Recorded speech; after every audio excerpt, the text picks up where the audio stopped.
शव यात्रा। अमरपुर नाम के एक गांव में विमल हलवाई अपने 2 छोटे बच्चों और बीवी के साथ रहता है। विमल की पत्नी ज्योति भूत प्रेत जादू टोने में बहुत माना करती थी। इसका बिल्कुल विपरीत विमल इन चीजों को दक्यानुसी माना करता था।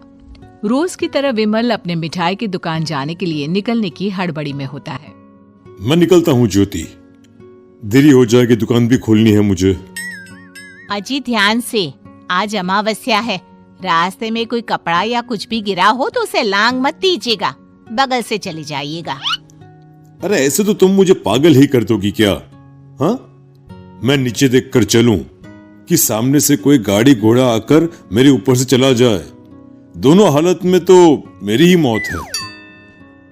अरे क्यों सुबह सुबह इतनी अपसुगनी बातें कह रहे हो जी? मेरे गांव में तो ऐसा आंखों के सामने होता हुआ देखा है मैंने, इसीलिए कहती हूँ, वरना मुझे क्या, पड़ोसी को तो नहीं कहना चाहती मैं। पति हैं आप मेरे, इसलिए बोल रही हूँ। विमल अपनी मिठाई की दुकान चला जाता है। दुकान पर पहले से ही ग्राहकों की लंबी लाइन लगी हुई थी। ये लो, वहाँ ज्योति अमावस्या को लेकर परेशान है और आज तो हमेशा से ज्यादा ही लंबी लाइन लगी पड़ी है। अच्छी खासी बिक्री होगी आज। विमल दुकान खोलता है। एक के बाद एक ग्राहक उसकी दुकान पर मिठाई ले रहे होते हैं। तभी गांव की एक बूढ़ी औरत विमल से कहती है, जिस तेजी से बिक्री हो रही है, कहीं किसी की नजर ना लग जाए, नींबू मिर्ची टांग ले। अरे क्या चाची तुम भी, ये सब नजर बजर कुछ नहीं होता है। कैसे लोग हैं मेरे आसपास। अपनी दुकान से शाम को विमल हंसते कूदते वापस घर आता है। हाँ, आज तो अच्छी खासी बिक्री हुई है। 1 महीने में जितनी बिक्री होती है, एक ही दिन में आज उतने पैसे कमा लिए मैंने। ये तो बहुत अच्छा हुआ जी, आज ही घर की नजर उतारी है मैंने। बिक्री तो अच्छी होनी ही थी। अच्छा, तुम खाना लगा दो, सारा माल बिक चुका है। मुझे शहर जाना होगा, कुछ चीजों की जरूरत पड़ेगी। रात भर मिठाई बनाऊंगा, तब जाकर कल सुबह दुकान खोल पाऊंगा। खाना खाकर विमल शहर जाने के लिए निकल पड़ता है। सुनिए जी, ध्यान से जाइएगा। चौरस्ते पर किसी जादू टोने की चीज पर पैर मत रख दीजिएगा। हे भगवान, हद हो गई ज्योति, ये तो मैं जा रहा हूं। विमल गुस्से से शहर जाने निकल पड़ता है। रात का काला घना अंधेरा, चांद की एक भी किरण ना होने के कारण अंधेरे में कुछ भी देख पाना मुश्किल था। जंगल के बीच के एक अधकच्चे रास्ते से विमल जा रहा होता है।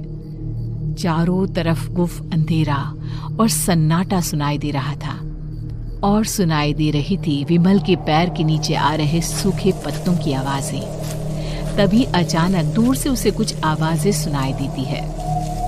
अरे, ये इतनी रात को जंगल के रास्ते कौन जा रहा है? शायद कोई टोली होगी। राम नाम सत्य है, राम नाम सत्य है, राम नाम सत्य है, राम नाम सत्य है। धीरे धीरे आवाज कुछ कुछ सुनाई पड़ती है। आवाज धीरे धीरे और नजदीक आती सी लगती है। विमल देखता है कि उसके सामने से सजी धजी सफेद कपड़े में लिपटी एक अर्थी निकल रही है, जिसके साथ 5 लोग ही थे। 4 आदमियों ने उसे कंधा दिया हुआ था। एक मटका लिए आगे आगे बढ़ रहा था। विमल के बिल्कुल सामने आकर अर्थी रुक जाती है। उसमें से एक आदमी विमल से कहता है, अरे भाई, जरा अर्थी को कंधा लगाना, मैं बहुत थक गया हूँ, बड़ी मेहरबानी होगी। हाँ भाई, कंधा तो मैं लगा दूं, पर रात को 12 बजे ये शव यात्रा, इस समय कौन अर्थी ले जाता है? तभी विमल को ऐसा लगता है कि शव में से आवाज आई, ये आवाज। मजबूरी है भाई, आप कंधा दीजिए, मैं रास्ते में सब बताता हूँ आपको। विमल अर्थी को कंधा दिए चल रहा होता है कि उसे ऐसा लगता है कि हाथ में मटका लिए जो आदमी शव के आगे चल रहा है उसके पैर उल्टे हैं। क्या हुआ भाई, हकला क्यों रहे हो? वो आपके साथी के पैर उल्टे। विमल अपनी बात पूरी भी नहीं कर पाता कि वो देखता है कि उस आदमी के पैर तो सीधे ही हैं। अरे नहीं, कुछ नहीं, मुझे शायद वहम हुआ होगा। धीरे धीरे सब आगे बढ़ रहे होते हैं। तब विमल को अचानक लगता है मटके में से एक हाथ बाहर आ रहा है। विमल घबरा जाता है। इसके पहले वो कुछ बोल पाता, कल्लू कहता है, मेरा नाम कल्लू है। हम 6 दोस्त थे, जिसमें से एक को तो तुम सोया हुआ देख रहे हो।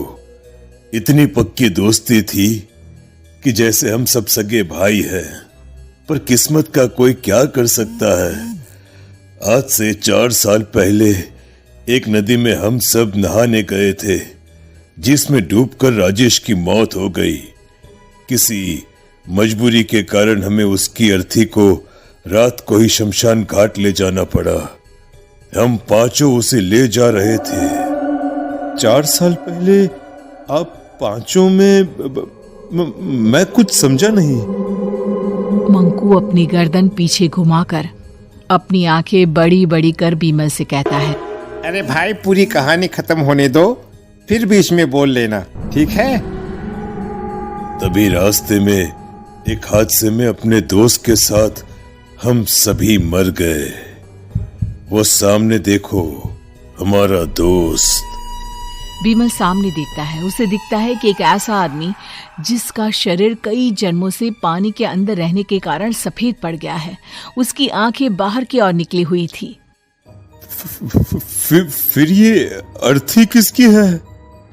अर्थी के साथ के लोग अर्थी को नीचे रखते हुए एक साथ बीमल की ओर देखते हुए कहते हैं, तुम खुद ही देख लो। बीमल शव पर से सफेद कपड़ा हटाता है। शव की जगह खुद को ही देखकर बीमल के होश उड़ जाते हैं। वो शव बीमल की ही थी। पलक झपकते ही बीमल उस अर्थी की जगह पर होता है। 6 के 6 दोस्त उसी तरह अर्थी को उठाकर चलने लग जाते हैं। राम नाम सत्य है। राम नाम सत्य है। राम नाम सत्य है।